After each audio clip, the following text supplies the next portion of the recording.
Hello, my name is Vint Cerf. I'm Vice President and Chief Internet Evangelist at Google. Some of you will know me as the Chairman of the Leadership Panel of the Internet Governance Forum, and others may remember me as the first President of the Internet Society. All of these things happening over a period of more than 30 years, and certainly since the beginnings of the Internet, now 50 years ago. So it's a real pleasure for me to celebrate, however virtually, along with you, the many things that have happened for the benefit of the internet in the Netherlands. I think of many of my colleagues who stem from that country. Olaf Kolkman comes immediately to mind, a colleague and much trusted analyst about things internet. And going back even before that, Eric Heiser and Kees Neggers, who were very much a part of the IETF and the Internet Society in its early days. I must confess to you something. The cultures around the world vary, and I can remember when I first met Kees, I thought he was angry at me because he seemed rather abrupt. And I've later, after I got to know him better, confessed this feeling. And Kees, bless his heart, said, "Oh, you just don't understand. This is our normal culture. Dutch people are blunt. They're not angry or anything." And since that time, I have learned that if you want to get anything done, find a Dutchman. So I want to celebrate several things along with you. First of all, the fact that ISOCNL has been around now 25 years, and that the standards organization has been around for 10, and you're combining these two together to reinforce their value is worthy of celebration for sure. And I gather that this celebration is taking place in connection with the Dutch Internet Governance Forum, for which I have considerable respect. So let's take stock for just a moment. The internet's design is now 50 years old. Of course, it's evolved pretty dramatically over the course of that time. But I think in principle, it's very much as it was when it was first conceived. Multiple networks, we think of them as autonomous systems. They try to keep track of their connectivity by way of the Border Gateway Protocol, which was developed in order to cope with scale. The domain name system is very central to the naming architecture of the network. And of course, it does a lot more now than it did when it was first designed. All kinds of things like DNSSEC, for example, MX records to handle email and that requires forwarding. Well, there's a very long list here. I won't try to go through all of them. There are 9,000 RFCs in case you haven't been counting.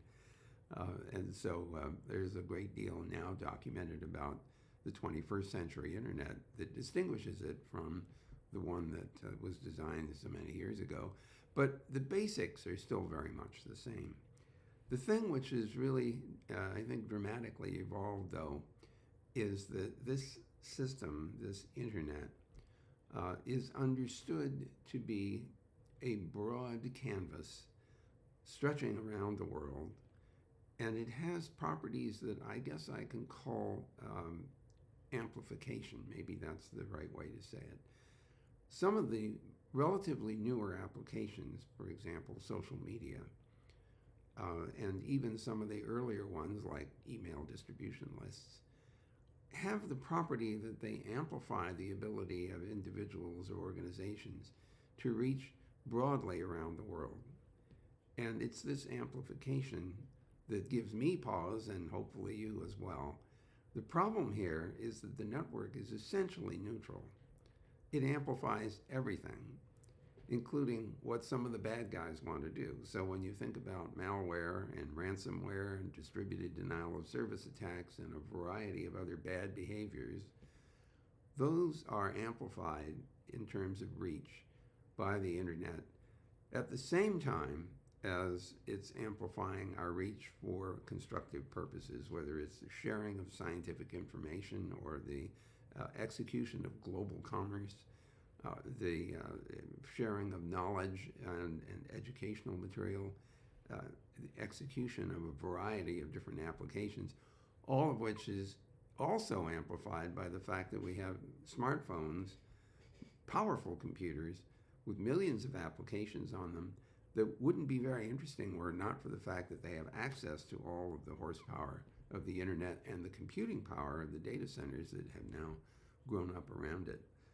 So there is a lot to be amazed by in terms of scale, but there's also a lot to be concerned about because of scale.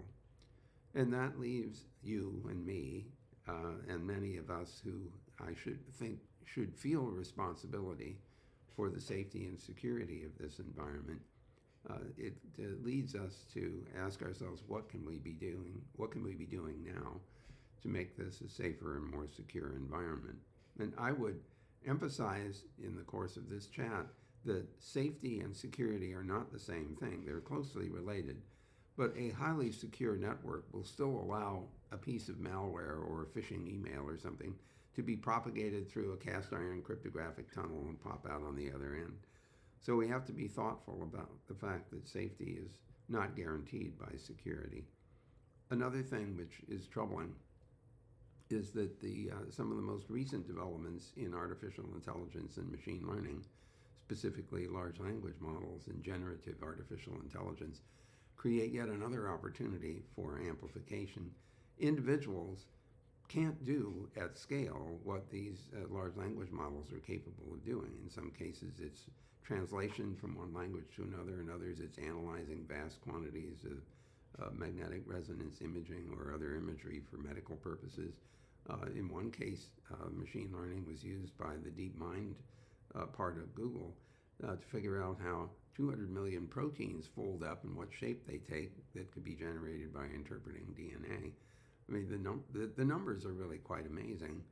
The power of these systems is similarly astonishing, but the generative aspect also produces what is officially called hallucination, by which I think is meant output which is counterfactual, even if the training material that the large language model was built on is in fact factual. And of course, if we're using internet content in general as part of the training material, you and I both know that some of the internet content is anything but factual.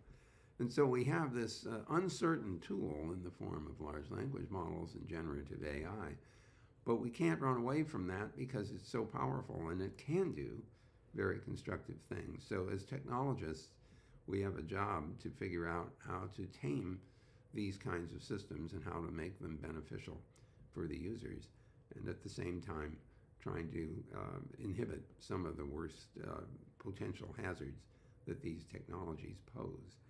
And so as you combine institutions and as you tackle the long-term problem of making the internet a better place, I celebrate along with you the longevity of the Dutch contributions to the internet, and I hope that there's an opportunity to meet face-to-face, even though in this instance you're going to have to put up with virtual Vint